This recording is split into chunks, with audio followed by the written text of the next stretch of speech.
It's just like old times. Hello, welcome to the 30th day of Mania. So, 10 years ago, excuse me and Connie did a series called the 30 Days of Mania, where we watched a few of the key matches and moments from every single WrestleMania up until that point, which is 29 WrestleManias, and we made a video talking about it after each viewing, because we were about to go to America to see WrestleMania 30, among other things. We had a big trip. You may have seen the series, you may not have. And it really which was. You still haven't completed. No, which really was the trip of a lifetime, because it was nothing like I'd been on before. Likely a trip I won't go on like that again after that. So it was great, but I don't know if you wanted to watch stuff before WrestleMania to kind of get yourself more acquainted with the history of WrestleMania and stuff, but I still can't believe I managed to get you to sit down to watch 29, probably more than 29 matches. We watched a couple of matches from every WrestleMania and stuff, the key I feel things. like we watched more than that in the last couple of months anyway. Yeah, well, it's WrestleMania season, WrestleMania 40 is around the corner. But it's been 10 years. I always wanted to sit down with you and do a review of WrestleMania 30. Or not a full review, but like our thoughts on watching it at home, not being there in the stadium in the Superdome in New Orleans. So I just kept putting it off. And I guess the 10-year anniversary was a good time to do the 30th Day of Mania and kind of finish the series that has been going on for... Well, it went on for a month. It was to post while we were away, so there was stuff still going up on my channel. I'm so surprised you haven't made me watch everything since then to do the 40. No, this is just for us talking about. So we recently watched actually all of WrestleMania 30. I was not expecting us to go through everything. So I can get the fucking focus. Come on, you twat. Come on, there you go. Yeah, I was expecting us to just watch a couple of matches, but we ended up just watching over a few nights the entire thing on Blu-ray. So how was it compared to being there in the stadium? A lot different. It's nowhere. It just doesn't capture the atmosphere for me. I don't know if you feel the same. What are you smirking for? You think I'm making a joke about that? I thought you were asking me, and then you just answered the question straight. So how was it? And well, I'm just like, I was ready to go. And then you just go, it was blah, blah, blah, yeah, that's blah. the way, it's hypothetical, and then you answer the hypothetical, not the hypothetical, as a word for it, I forget what it's called now, but it's a rhetorical question, and then I answered the rhetorical question. So, but okay, so how do you it's a rhetorical question, okay. How do you feel like it stacked up to the experience of seeing it live? Well, I barely remembered any of it. I was like, oh, we were sat there, right? That's pretty much it. I remember the Undertaker match, and that's it. Didn't remember any of the rest. I remember the confetti in the end with Brian. Yeah, I remember that he had his hurt shoulder, and that was it. Didn't remember any of the other stuff. Well, obviously I remembered Hulk Hogan and Stone Cold and The Rock coming out, which was like, if that wasn't memorable, then nothing would be. Yeah. That I remember, but I nothing else. Well, maybe I remember all of the people in the Andre the Giant thing. I do remember that, I guess. But yeah, like watching it was like watching most of it for the first time anyway. But it is cool to know that we were there, so it was nostalgic. Like, I was thinking about New Orleans a lot, and just a trip itself. I think that's why we watched the whole thing, because we were just chatting as the non-interesting stuff was happening. We were just reminiscing, remembering things that I remember that you didn't, that you remember that I didn't, so that was kind of fun. I enjoyed that part of it. And something I think you said that I actually thought, oh shit, she's right. We watched Daniel Bryan and Triple H, the opening match, which I think is the best match of the show. And about halfway through the match, you said, I'm not invested in his story at all. And I thought, yeah, I guess I'm not either anymore, because it was so long ago. Some stories I can, like, we just, as an aside, you were so like, yes, you called it the yes trip and everything. And it was, and that's what it was at the time. That was part of the whole thing. But I just found myself, I guess, not caring about the match at all. I must have there and then. Yeah, well, you go along with the whole, I'm always going to care more about Undertaker and the Brock Lesnar match. Right. Yeah, I suppose so. That was a lot more interesting to me. That is true. The emotion of that retains. But everyone's going to remember when the streak ended. I don't know whether it's the fact that Bryan won the title at WrestleMania 30, and then a couple of months later he was injured, was out for 9 months or something, came back, got injured again, retired, and it never really took off after that. Of course, he's doing great stuff now and everything. He's had building up to it, but never actually happened. Yeah. Kind of, but we just watched The Rock versus Hogan from WrestleMania 18, and that retains its feeling completely. And I'm not to say that it doesn't here, but the crowd reactions for Daniel Bryan, much more potent in person from memory. Obviously, I don't remember every vivid little second. In it, it's going to be more anyway, isn't it? Yeah. So to just briefly go over the opening segment, it's really cool to have been able to witness that kind of special thing with Stone Cold and The Rock and Hogan and everything. And it was, I remember the pop for The Rock being insane, because Austin would come back every year or so. The Rock, not so much at that point. So it was a kind of a big surprise. I mean, he'd been there a couple of years before, but it was really cool. And you don't feel it on the Blu-ray or the streaming version you get on the network. It was, there's a pretty big pop, but I remember the pop being insane. I even think the footage I filmed from our seats probably conveys the audio a bit, but I don't know.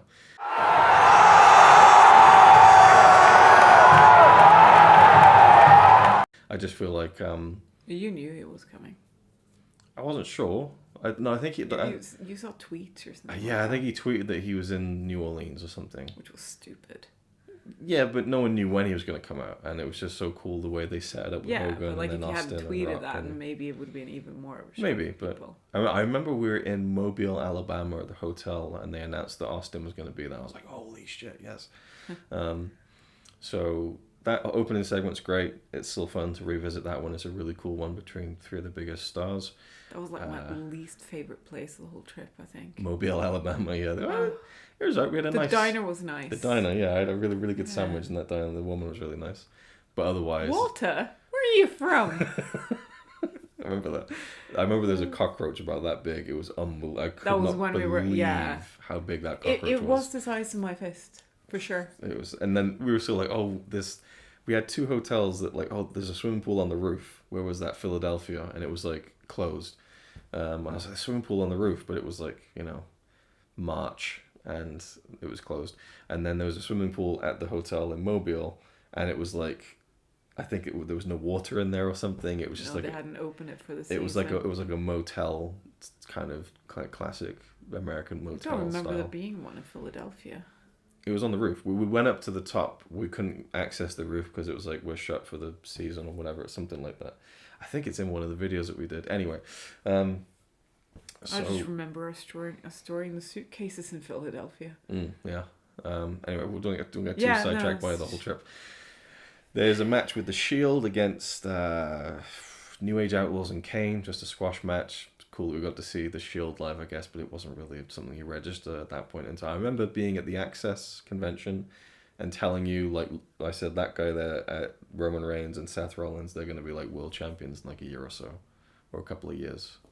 And that pretty much, a couple of years. Yeah, Seth the next year, Roman the next year. Because I just had a feeling those two guys were going to break out of the Shield more than Ambrose. Well, Ambrose went on to be the champion as well, but anyway.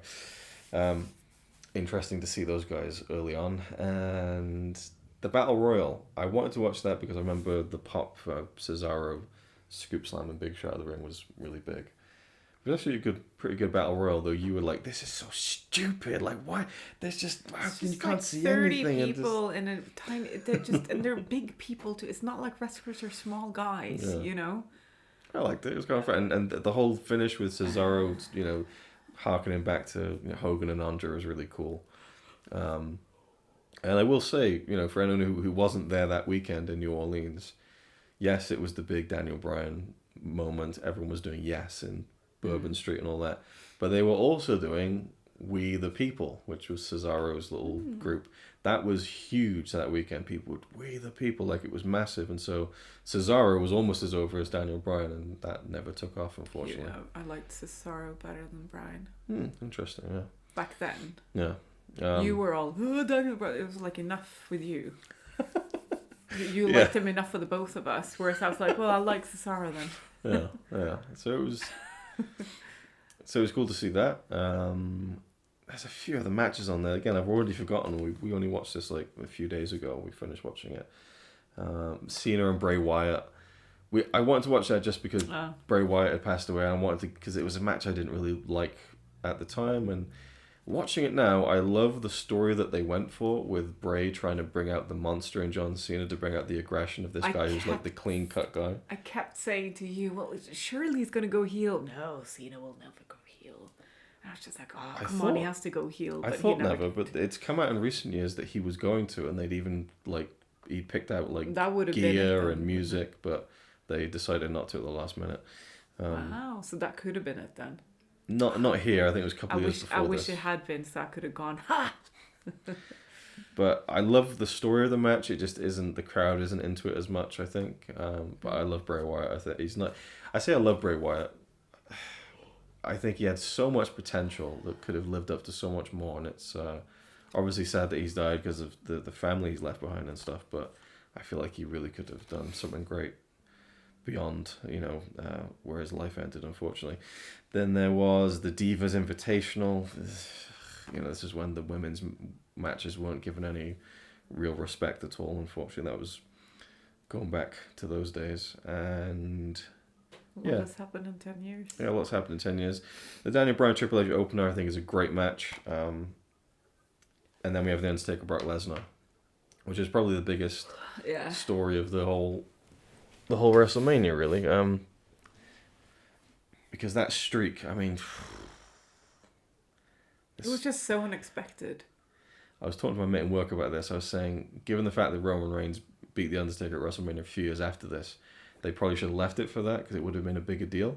But then I thought... It would have been predictable. It would have been predictable because Roman was being shoved down everyone's throats. Oh, they're going to make Roman win, and people would be nervous about it. I don't think anyone was nervous about Brock Lesnar beating The Undertaker. I think once he got to 20-0 with Triple H, once he beat CM Punk 21-0, I think people thought, well, this is it. He's just going to keep going, and that's how it should be. And if he had remained undefeated, it would have been 27-0, which is crazy to think about. 27 different years. Yeah, but then he would have had to go on until 30, so it's a good thing. No, maybe not. But yeah, I think the fact that I had and there's footage of me filming it, and I'm trying to get you into it, I think, because I'm like, oh, this is it, it's over. Like, he's gonna. And then I didn't think for a second, and then he lost. And I just remember the pure shock of it. Like, what? And you can kind of hear it on the broadcast where there's the first initial reaction once the three kind of like, what?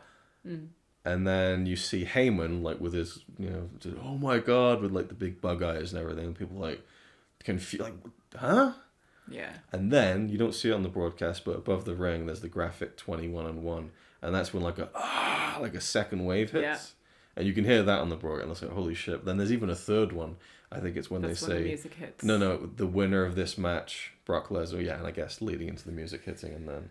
Yeah. But I also... I didn't believe it until the music hits and Brock left the ring. That's when I was like, the mother... They... Ooh. No way! It's over! Where are you going? Done!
I never liked Brock Lesnar. I'm sorry if anyone loves him and all of that, but I never liked him, and him winning over on The Undertaker. Now, of course, I'm like, it's cool because we were there and we witnessed it. Historic. So if it Yeah. was something that we were going to witness at any WrestleMania, the streak ending, that's what... Yeah, exactly. It's like what they have on the back of the shirt, isn't it? I was there. Yeah, I was going to put on my Daniel Bryan t-shirt from WrestleMania. Is that always grey or was it white before? No, it was this shade, yeah. Okay. But when I tried it on, I was going to explode out of it. So yeah, maybe one day I'll fit back into this t-shirt again. But I remember we ordered. Maybe it'll fit me now.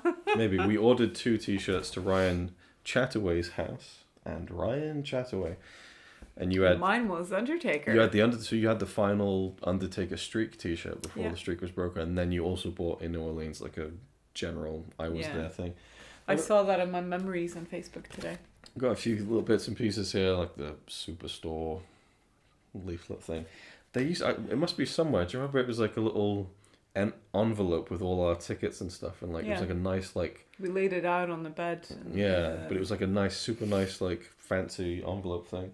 I think it's just my ticket. Should have been for the price we paid. I paid. Let's see if that'll come up on the... Yeah, that's my ticket, and a few bits of the confetti that fell during Daniel Bryan's celebration. Which very briefly, as an aside, I remember near the end of the main event, I think maybe you pointed to me and said, "Look, there's some confetti. There's just stray bits falling down before the match had finished." And I thought, Bryan's gonna win. Oh no! I mean, they could have done that if the other 2 won, but I just feel like the confetti is kind of like when the good guy wins, and so it started falling a little bit early somehow. So it was nice to just grab a few pieces of those. Anyway, there's some other stuff, but the streak, maybe it was best to do it when no one was really expecting it, because that is a moment that is so fun to watch back and see the people in complete, disbelief. I mean, in a perfect world, maybe he should have kept the streak, but that's the thing I want to mention is just watching the match. It's a really good match. I think it's a good match, but it's not fun to watch because the crowd isn't into it. Yeah. And I remember, this is one of my most vivid memories of being there. I remember sitting in my seat and I'm watching The Undertaker wrestle at WrestleMania, and it's so quiet. I remember looking around. I remember being aware of the fact that I was sitting, not standing. I just looked around and I was like, no one's really like into this. I thought, are we just so exhausted? I remember like the Bryan match at the beginning, everyone's cheering like mad. Cesaro throwing Big Show, everyone's cheering like mad. Are we just exhausted at this point? Is that what it is? But I don't know. I think it was because no one thought Brock would win, so no one was excited about the match really. And so that hurts it. But considering he was knocked out or really hurt during the match, I think it's really impressive he kept up as much as he did. I think it's good. Yeah, without the crowd giving the extra. And that as well. But like as good as, it's good for what they did, but it's always going to be looked back on as just the fact that he lost the match, I guess. I feel like when we rewatched it now, I felt like it was better than when I... Yeah, not definitely. that I remembered, but what I expected it to be watching a second time around, just because we watched the documentary and I know what his matches have been like since. Yeah. And I'm like, that was actually a good match for him. Very. And considering that he was so out of it, I was just like, how is he still going? And you can see it. There's a couple of times you can see in his face where he's like, fucking hell. Like, you can tell he's rocked, that he's like, Jesus. But he, it's very impressive how much he kept in the match. But it's like it's just second nature to him. But then at the end, I remember I thought, like, is this his last match? Because he really dragged out just standing up. But now we know that was real. That was probably him, okay, I've got through the match now. And then his body's shutting down. And then we know that as soon as he got to the back, he completely collapsed and was taken to hospital. So it's crazy, it really is. But I remember when Brock was leaving after he'd won, and just as he walked through the back, a guy behind was like, I guess it's real then. So he was still holding on to the hope longer than everyone else that something's going to happen. Like, it can't be it or whatever, but it was. So yeah. So I remember at the time coming out of it thinking, like, we went to one of the best WrestleManias ever. But apart from... the Undertaker losing the streak and the Daniel Bryan stuff, the rest of the card is pretty average, I would say, compared to other WrestleManias. So it's just not... It was so focused on Daniel Bryan, which was great. It was fun. But, like, it was kind of the Daniel Bryan show, really, with the 2 matches. The main event's great fun, with Orton and Batista and Bryan and him winning the title and stuff. But, yeah, again, it doesn't...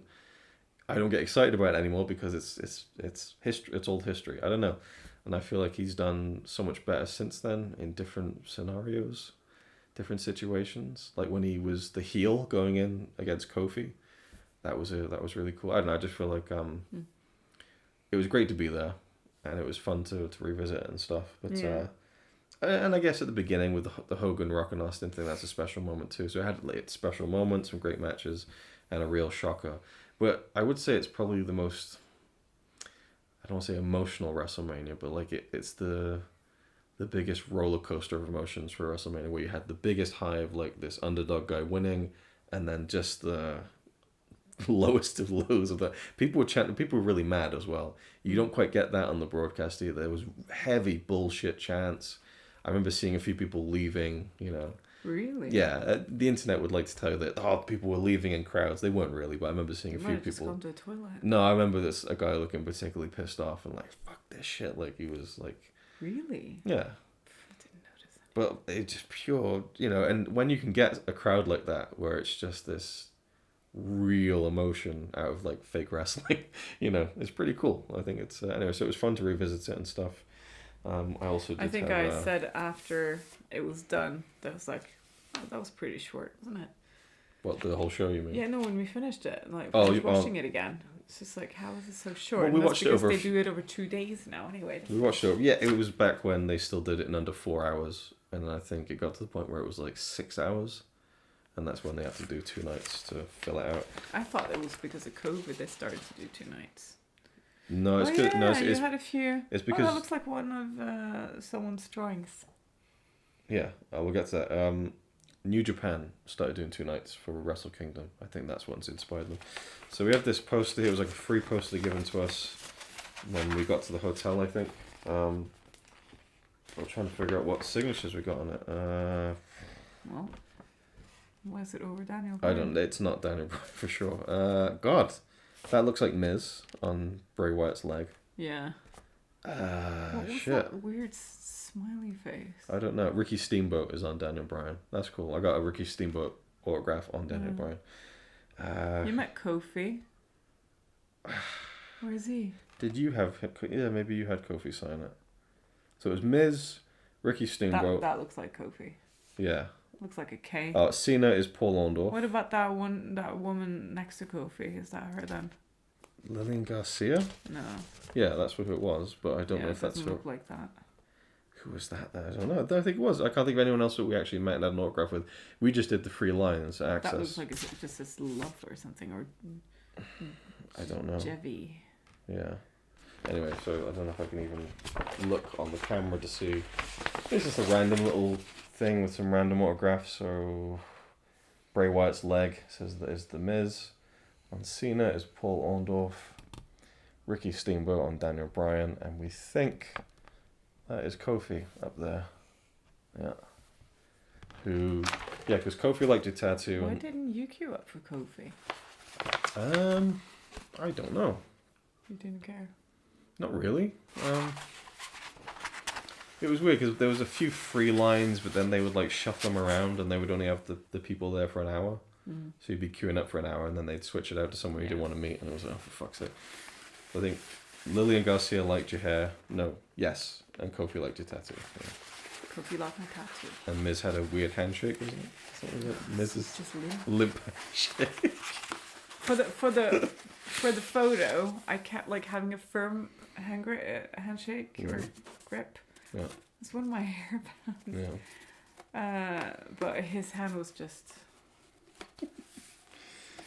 I remember the Paul Orndorff Ricky Steamboat one because they both wrestled at WrestleMania 1, so that was kind of why they're grouped together, I guess. And I wasn't really interested in meeting Paul Orndorff, but I love Ricky Steamboat, and it's on video somewhere, and it's in the Trip series. But I said to him because it was really rushed, and they were gonna leave, and we're like, oh really? And this one woman in the queue got really pissy about it, and she put her foot down. So they're like, okay, let's just rush through all the last autographs very quickly. Oh. So I said to Ricky Steamboat, I know this is rushed, but I'm a huge fan, and it's great to shake your hand or something. He just grabbed my hand, and he had like a pen in his hand because he was signing, so it was like a half handshake. And he just looked straight past me and went, yeah. So that was like my just awful experience. Well, not awful, but kind of funny. And it's, you know, what's the word? It was just bad timing, I think, is one of those things. And then also we got the big... got a picture of oh, yeah. the Undertaker signing an egg. Focus. Signing an egg. It looks like an egg. No, it's the urn, It's isn't the it? urn, yeah. There you go. Can you sign my Easter egg that I'm going to eat tomorrow, please? I look like an egg. I got this program here, which is massive.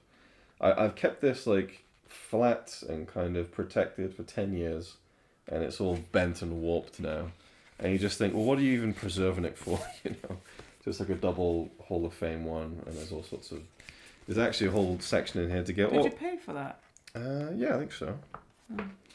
Whole like autograph section, which didn't even bother doing because it just wasn't there for the autographs or the grind of going to. There's Bailey there. I didn't even know who Bailey was at that point in time. So they got all the NXT guys in there. That's interesting to see the NXT guys. There's Adrian Neville, who was in my backyard wrestling community. And who I met outside an IHOP. Actually, he was in the IHOP and I ran out after him to say, hi, you don't know me, but I know all of your backyard wrestling friends. So, What did he say? no, it was cool because I was telling him some of the guys who were in New Orleans at the time who he knew. He was... Who we bumped into? Yeah. And that was, if you can just focus. Focus! There you go. Yeah. That's with Kofi. Yeah. And then Luke with Miz. I could probably put these on the video, you know. Oh, well, I've already started now. Is it focusing? There you go. Yeah, okay. With a limp handshake. Got one of me as well, but whatever. Yeah. Oh yeah, you did meet Kofi. Yeah, there's no need to get 2 autographs, is there? So I guess I just got the picture. And, yeah. And that's it. Yeah. I just met Kofi and Lillian and who I don't know who is, sorry. And She used to be a ring announcer, so maybe you would have found her voice annoying as well. So I met Kofi and Miz and that's it. Yeah, I mean... I guess the queues were just so long. Oh, it's not even remember that steak? I don't remember that steak. It's not even the queues. It's like, if you want to meet the big wrestlers, you need to put down the big bucks. It's like, you know, there's a whole system in place. But I'm seeing now the videos of WrestleMania 40 and like the shop that they have there is like 20 times the size of the shop that we had at 30. It's like a whole convention center. It's just the shop. I feel like it was big enough. Yeah, but I think they're saying now this is going to be the biggest money-earning weekend for any wrestling company in history. Like, they're just doing crazy right now. Anyway, so that was the 30th day of Mania. WrestleMania 30 is fun to revisit it. And it's like Comic-Con for wrestling. Yeah, isn't it? pretty much. Yeah, that's pretty much it. Yeah, it's not much more to analyze. Anything else you'd like to say? No, not really. That's pretty much it, isn't it? Like yeah. Them on the front cover. The main matches, yeah. Yeah. It was definitely like a childhood dream of mine to go to WrestleMania. I remember being in what? Look at his eyebrows. Like, he looks like Santa Claus's eyebrows, doesn't he? See a big version of that. Wow. Yeah. Brock Lesnar's eyebrows. They're white. I remember being in... Stupid. Sorry. Doesn't look stupid, it looks funny. I remember being in high school and saying to my friends, we should go to WrestleMania 20 when we're grown up. And that felt like 20 years away. So, yeah, time moves so fast. We were watching WrestleMania 18 and you're like, how long ago was that? 22 years. I still remember, getting my dad to tape that for me and watching it the next day. But, we're getting old. Older, not old, just older. We're almost as old as Hulk Hogan was in that one. Well, he's just getting old, is he? Yeah, we actually watched... Flair's old too. We watched a little bit of a video from this 30 Days of Mania series. That's so rude. To see what Connie thought of the match 10 years ago. And she's just like, so old. And yeah. Probably like 20 years older than us, aren't they? Or maybe more? A bit more. Yeah, a bit more than that. Okay, well, if they're... Okay, fine. We're not close to that age, though. You forget that he has aged 20 years since then. So. No, I mean close to that age then. Oh, yeah. Yeah, of course, 20 years. That's how time works. Oh, my God, 20 years. Yep. Okay, I've got to go to bed now. Yeah, so It's look 10:30 and I have to go to bed. look forward to doing another one of these the next time we go to WrestleMania. In 20 years. I'm really glad that we did it when it was a really memorable WrestleMania, and also I feel like it is, for me, pretty much a one and done thing. I remember when we got into, I'm not going to tell the whole story, when we were getting into the building, it was a nightmare because everyone had congregated on one side of the Superdome, and they're on the megaphone saying, "Can people? The other gates are open. Can you please file around the other side of it?" And no one wanted to lose their spot, so we were just stuck there in the muggy kind of humidity. And that was the weekend that he learned the word muggy. You thought I made that word up. It's my second language, people. In fairness, you had a long history of making up words that weren't real words. So, it's just one of those things where, and you she even mispronounced pronunciation the other day. So, and I thought that was really ironic. So, oh, you thought you'd come in with that muggy thing to kind of slap it in my face, but I just got another one in the... I still stand by pronunciation. No, that's not correct. Anyway, it was muggy. It was humid. We got into the concourse area, and it was sandwiched like this. You had to put your arms in because there were so many people. I remember saying out loud to you, "I'm never doing this again." I was so pissed off because you just couldn't move. And then once we got through, and then we saw how close we were sat. It was like, fucking shit. All that went away, because it was like, wow, we're actually not that far away. We were far away, but it was like, I think it was the right distance. It wasn't crazy far away, but nice view of the stage and everything. We didn't have to look at the screens. We could look at the ring. I remember looking at the screen more often than I wanted to, and reminding myself to look at the ring because it was you almost naturally do that, I guess. But unless WrestleMania comes to the UK, I don't see myself ever doing another one. But it was great to do it at that point in time.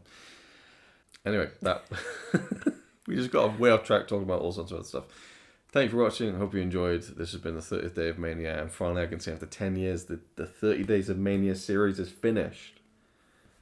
There you go. All right. But when will it be released? I don't know. I'll put it out pretty soon. Okay. It's part of my whole No Stairway 25 thing. I guess the only thing left to say is yes. See, it just doesn't feel like... Yes. Yes. And no one will get that. No. Well, so, yes. I don't know how to wrap up this video now. Goodbye. Nada. Cheer out. Cheer out. He says he's really cool, but I think he's a tool. Even though I'm sure he's a quite nice guy, really. He's a quite nice guy, really.